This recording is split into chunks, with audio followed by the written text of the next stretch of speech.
Tu sais, ce qui me fascine chez Machiavel, c'est qu'il n'a jamais écrit de livre de développement personnel.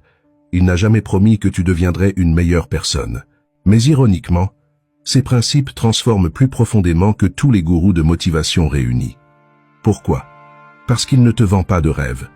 Il te donne la réalité brute. Et dans cette réalité, il y a 7 habitudes mentales que les personnes puissantes cultivent et que personne ne t'enseigne. Ces habitudes vont te transformer en 2026. Pas en te rendant plus gentil ou plus positif, mais en te rendant plus lucide, plus stratégique, plus redoutable. L'habitude numéro 4 va bouleverser ta conception de l'échec. Et l'habitude numéro 6, franchement, elle m'a fait reconsidérer toutes mes relations.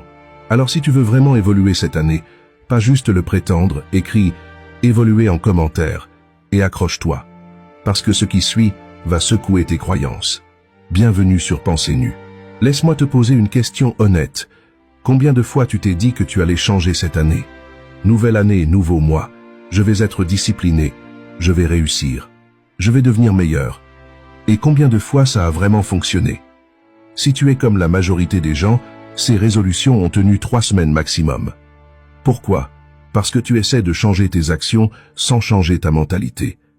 C'est comme essayer de conduire une Ferrari avec un moteur de scooter. Ça ne fonctionne pas. Machiavel l'avait compris il y a 500 ans. Il observait les princes qui réussissaient et ceux qui échouaient. Et il a remarqué quelque chose de crucial. Ce n'étaient pas leurs actions qui faisaient la différence. C'était leur façon de penser, leur mentalité, leur système de croyance sur le pouvoir, les gens, le monde. En 2026, la plupart des contenus de développement personnel te vendent des tactiques. Fais ci, fais ça, suis ces 10 étapes. Mais personne ne te parle de reprogrammer ton esprit, de changer fondamentalement ta façon de voir les choses. C'est exactement ce que je vais faire aujourd'hui. 7 habitudes mentales tirées de la pensée machiavélique. 7 changements de perspective qui vont faire de toi une version complètement différente. Pas meilleure au sens moral, meilleure au sens efficace. Plus puissante, plus consciente, plus dangereuse dans le bon sens du terme.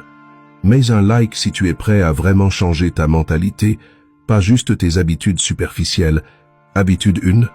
Pense en termes de pouvoir, pas de morale. Première habitude, et elle va choquer. Machiavel disait, « Le prince doit apprendre à ne pas être bon et à user de cette science selon la nécessité. » Attends, je ne te dis pas de devenir un monstre. Je te dis de comprendre que la morale et le pouvoir sont 2 jeux différents. La plupart des gens passent leur vie à se demander, « Est-ce que c'est bien ou mal? Est-ce que je devrais faire ça? Qu'est-ce que les autres vont penser ?» Résultat, ils sont paralysés. Ils ne prennent jamais de décisions audacieuses parce qu'ils ont peur de ne pas être perçus comme quelqu'un de bien. Les personnes qui dominent pensent différemment. Elles se demandent, est-ce que ça me rapproche de mon objectif? Est-ce que c'est efficace? Quelles sont les conséquences réelles? Regarde, je vais te donner un exemple concret. Tu as une opportunité professionnelle incroyable, mais tu dois déménager dans une autre ville. Laisser tes amis. Sortir de ta zone de confort. La mentalité morale dit « Mais mes amis vont être tristes, je ne peux pas leur faire ça ». La mentalité du pouvoir dit « Cette opportunité change ma trajectoire pour les 10 prochaines années, mes vrais amis comprendront ». Tu vois la différence? La première mentalité met l'approbation sociale au centre. La deuxième met ton objectif au centre. Et franchement, j'ai lutté avec ça pendant des années. Je voulais tellement être perçu comme quelqu'un de bien que je sacrifiais mes opportunités. Je disais oui à tout pour ne pas décevoir. Je restais dans des situations merdiques par loyauté. Jusqu'au jour où j'ai compris, être gentil et être faible, ce n'est pas la même chose. Tu peux être éthique, avoir des principes solides, et quand même penser en termes de pouvoir. Tu peux respecter les gens, et quand même faire ce qui est nécessaire pour atteindre tes objectifs. Alors l'habitude mentale que tu dois cultiver en 2026, c'est de commencer chaque décision par cette question. Est-ce que ça sert mes objectifs à long terme? Pas. Est-ce que ça va me faire aimer? Pas. Est-ce que c'est ce qu'une bonne personne ferait? Mais, est-ce que ça m'emmène où je veux aller? Écris pouvoir en commentaire si tu comprends que le pouvoir et la morale sont 2 jeux séparés. Habitude 2. Accepte que les gens agissent par intérêt. Deuxième habitude mentale qui va changer ta vie. Machiavel écrivait « Les hommes sont ingrats, volages, simulateurs et dissimulateurs, fuyant les dangers, avides de gains. Brutal, non? Mais avant de dire que c'est cynique, regarde autour de toi. Combien de fois tu t'es senti trahi parce que quelqu'un a agi dans son intérêt plutôt que le tien? Combien de fois tu as été déçu parce qu'une personne a changé d'avis quand ça l'arrangeait?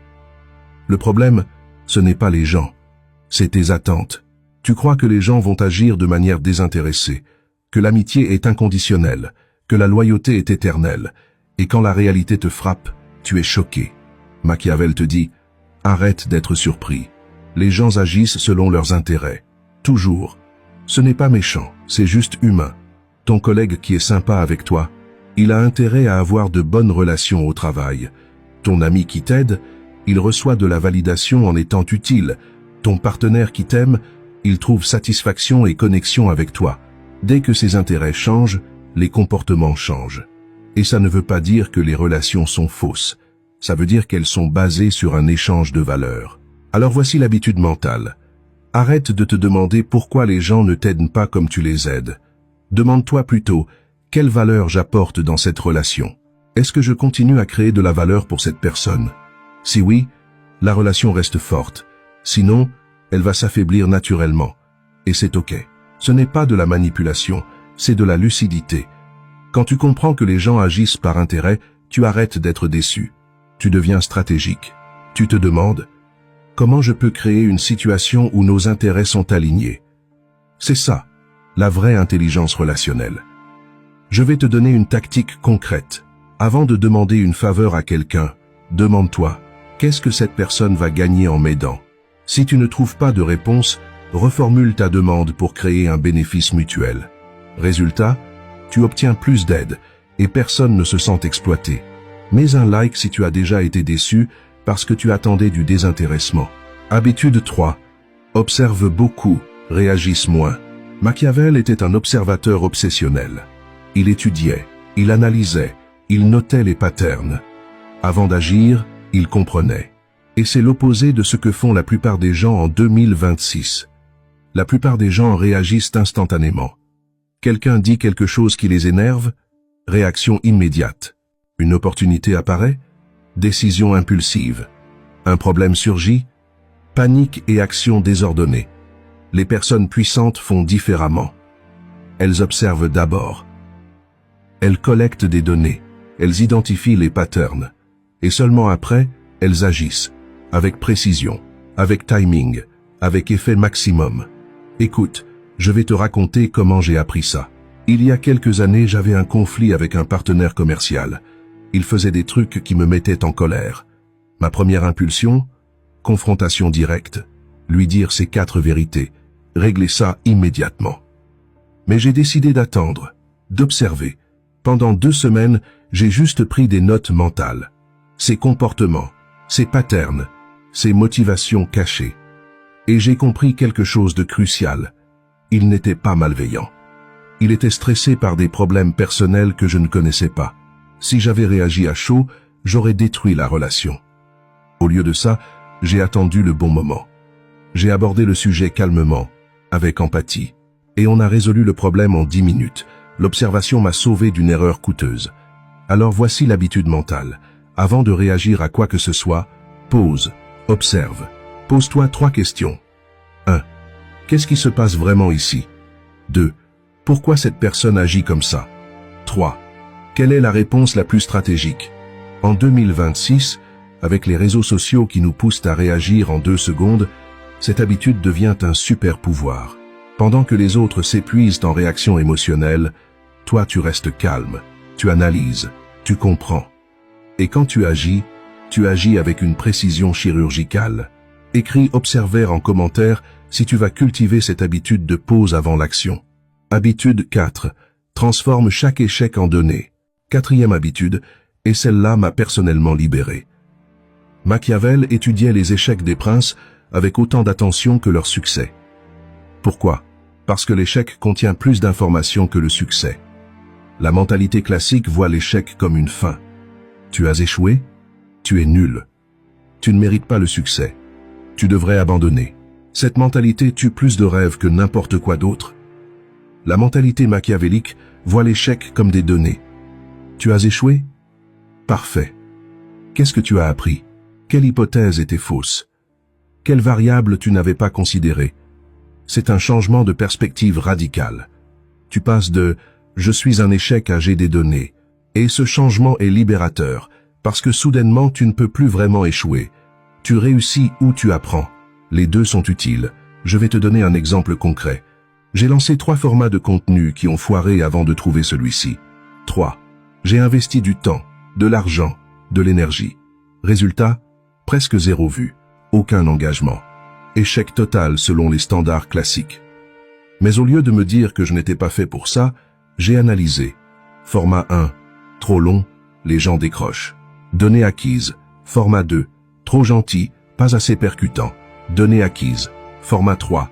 Bon contenu mais mauvaise présentation visuelle. Données acquises. Chaque échec me donnait une pièce du puzzle, et quand j'ai lancé Pensée Nue, j'avais toutes les pièces. Résultat, ça marche. Parce que j'ai construit sur 3 échecs de données. Alors voici l'habitude mentale que tu dois développer. Après chaque échec, prends 1 heure pour faire une autopsie. Sans émotion, sans jugement. Juste des faits. Qu'est-ce qui n'a pas marché? Pourquoi? Qu'est-ce que je ferais différemment? Et note ça, littéralement, dans un carnet, parce que ces notes deviennent ton manuel personnel de réussite. En 2026, avec la peur de l'échec qui paralyse tant de gens, cette mentalité te donne un avantage injuste. Pendant que les autres ont peur d'essayer, toi tu accumules des données. Et celui qui a le plus de données gagne toujours. Mets un like si tu as déjà laissé un échec t'empêcher de réessayer. Habitude 5, cultive l'inconfort délibéré. Machiavel disait qu'un prince ne doit jamais se reposer dans le confort. Pourquoi? Parce que le confort engendre la faiblesse. Et la faiblesse attire les prédateurs. Regarde autour de toi. Tout dans la société moderne est conçu pour te rendre confortable. Livraison en un clic. Divertissement illimité. Nourriture instantanée. Climatisation parfaite. 0 friction. 0 inconfort. Et qu'est-ce qui se passe? Les gens deviennent mentalement et physiquement faibles. Ils ne peuvent pas gérer le stress. Ils ne peuvent pas tolérer l'incertitude. Ils ne peuvent pas supporter l'ennui. Résultat, ils sont vulnérables. La moindre difficulté les brise. Machiavel te dit, fais l'inverse. Cherche activement l'inconfort. Entraîne ton esprit et ton corps à gérer des situations difficiles. Pour que quand la vraie difficulté arrive, tu sois prêt. Alors voici l'habitude mentale. Chaque jour, fais quelque chose d'inconfortable. Pas pour souffrir gratuitement, mais pour élargir ta zone de confort. Je vais te donner mes 3 types d'inconfort délibérés. 1. Inconfort physique. Douche froide le matin. Sport intense. Jeûne intermittent. Ton corps apprend qu'il peut gérer plus que tu ne crois. 2. Inconfort social. Cette conversation difficile que tu évites depuis des semaines, est là. Ce message professionnel que tu as peur d'envoyer, envoie-le. Tu entraînes ton courage social. 3. Inconfort mental. Apprends quelque chose de complètement nouveau. Lis un livre sur un sujet que tu ne maîtrises pas. Résous des problèmes complexes. Tu maintiens ton esprit flexible. Quand j'ai commencé cette habitude, c'était difficile. Chaque matin, la douche froide me semblait une torture. Chaque conversation difficile me terrifiait. Chaque nouveau sujet me frustrait. Mais après 6 mois, mon niveau de tolérance à l'inconfort a explosé. Les situations qui paralysaient les autres me laissaient calme. Les obstacles qui semblaient insurmontables me paraissaient gérables. J'avais entraîné ma résilience comme un muscle. Et en 2026, avec le monde qui devient de plus en plus imprévisible, la résilience est la compétence la plus précieuse que l'intelligence, plus précieuse que les diplômes. Parce que l'intelligence sans résilience s'effondre sous la pression. Écris inconfort en commentaire si tu vas chercher activement l'inconfort cette semaine. Habitude 6. Sépare les personnes de leurs fonctions. 6e habitude, et elle est subtile mais puissante. Machiavel faisait une distinction claire entre aimer les gens et avoir besoin d'eux. Les personnes émotionnellement immatures mélangent tout. Si elles aiment quelqu'un, elles lui donnent accès à tout. Si elles n'aiment pas quelqu'un, elles le rejettent complètement. C'est binaire, c'est simpliste. C'est inefficace. Les personnes machiavéliques pensent différemment. Elles séparent l'affect de la fonction. Tu peux ne pas aimer quelqu'un personnellement, mais reconnaître qu'il est excellent dans son domaine. Tu peux adorer quelqu'un, mais réaliser qu'il n'est pas la bonne personne pour un projet spécifique. Cette séparation te donne une clarté incroyable. Laisse-moi te donner un exemple personnel qui va peut-être te choquer. J'ai un collaborateur avec qui je ne suis pas ami. On ne sort pas ensemble, on ne se raconte pas nos vies. On n'a rien en commun en dehors du travail. Mais professionnellement, c'est un génie. Il apporte une valeur massive. Alors je travaille avec lui. Et notre relation professionnelle fonctionne parfaitement parce qu'elle n'est pas polluée par des attentes émotionnelles. À l'inverse, j'ai un ami proche que j'adore. On s'éclate ensemble. Mais quand j'ai lancé un projet et que j'avais besoin de quelqu'un pour un rôle spécifique, je ne l'ai pas choisi. Pourquoi? Parce qu'il n'avait pas les compétences nécessaires. Et notre amitié est restée intacte parce qu'elle n'était pas conditionnée par le travail. La plupart des gens ne peuvent pas faire ça. Ils mélangent tout.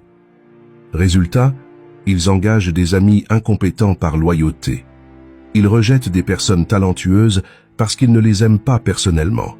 Et ils sabotent leurs projets. Alors voici l'habitude mentale. Quand tu dois faire un choix professionnel ou stratégique, demande-toi d'abord qui est le plus qualifié pour ça. Pas qui j'aime le plus. Pas qui a été là pour moi. Mais qui va produire le meilleur résultat. Ce n'est pas de l'insensibilité. C'est du respect. Respecte pour ton objectif. Respect pour les gens que tu choisis pour leur excellence. Et respect pour tes relations personnelles qui restent pures parce qu'elles ne sont pas transactionnelles. En 2026, avec les relations professionnelles qui deviennent de plus en plus importantes, cette séparation devient cruciale. Mets un like si tu as déjà mélangé affect et fonction et que ça a mal tourné. Habitude 7. Pense à long terme, dans un monde à court terme. Dernière habitude, et elle est probablement la plus difficile à maintenir. Machiavel disait qu'un prince doit toujours penser 3 coups d'avance, comme aux échecs. Tu ne joues pas le coup actuel, tu joues la partie entière. Le problème en 2026, tout te pousse vers le court terme. Les réseaux sociaux récompensent le contenu viral, pas le contenu durable. Les entreprises veulent des résultats ce trimestre, pas dans 5 ans.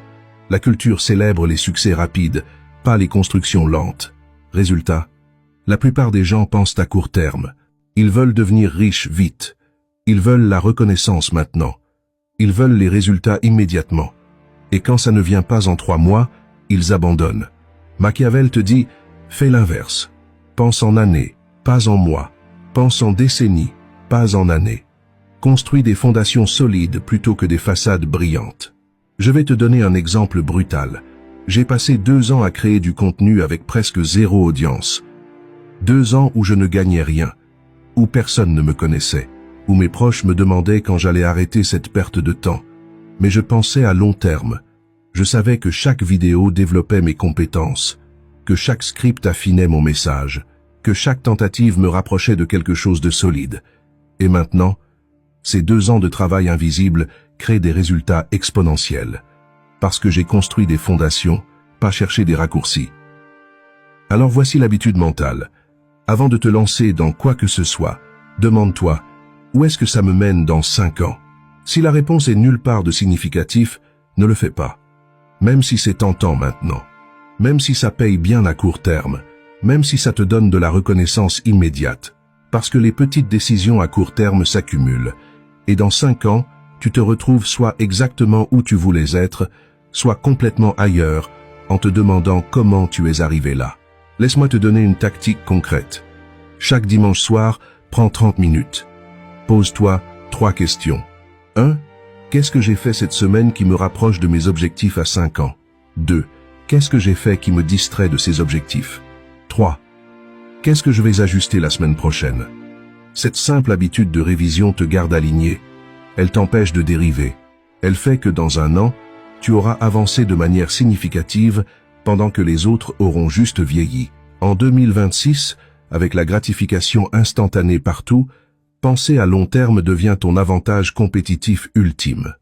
Pendant que les autres chassent les tendances, toi tu construis un empire. Écris long terme en commentaire si tu t'engages à penser en années, pas en jours. Voilà. Cette habitude mentale tirée de Machiavel pour transformer ta mentalité en 2026. Pense en termes de pouvoir, pas de morale. Accepte que les gens agissent par intérêt. Observe plus, réagis moins. Transforme chaque échec en données. Cultive l'inconfort délibéré. Sépare les personnes de leurs fonctions. Pense à long terme dans un monde à court terme. Ces habitudes ne vont pas te rendre plus populaire. Elles ne vont pas faire de toi quelqu'un de plus gentil aux yeux des autres. Elles vont faire de toi quelqu'un de plus lucide, plus stratégique, plus puissant. Et franchement, c'est ça le vrai changement. Pas devenir une version plus douce de toi-même, mais devenir une version plus consciente, plus capable, plus redoutable. Machiavel n'a jamais promis le bonheur. Il a promis le pouvoir. Le pouvoir de contrôler ta vie, le pouvoir de ne plus être victime des circonstances, le pouvoir de jouer ta propre partie. Alors maintenant, tu as le choix. Tu peux noter ces 7 habitudes et ne rien en faire. Ou tu peux en choisir une, juste une, et l'intégrer cette semaine. Vraiment l'intégrer, la pratiquer chaque jour jusqu'à ce qu'elle devienne automatique. Et quand elle est automatique, tu passes à la suivante. Dans cette semaine, tu as les 7 habitudes. Dans cette semaine, tu es une personne complètement différente. Pas dans 10 ans, pas quand les circonstances seront parfaites. Dans cette semaine. Alors dis-moi, quelle habitude tu vas intégrer en premier? Écris le numéro en commentaire. 1, 2, 3, 4, 5, 6 ou 7. Abonne-toi à Pensée Nue parce que je vais continuer à te donner ces vérités brutes qui transforment vraiment. Partage cette vidéo avec quelqu'un qui veut vraiment évoluer, pas juste en parler. Et maintenant, va travailler sur ta mentalité. Parce que tout commence là. Change ta mentalité et ta vie suivra. À très vite sur Pensée Nue.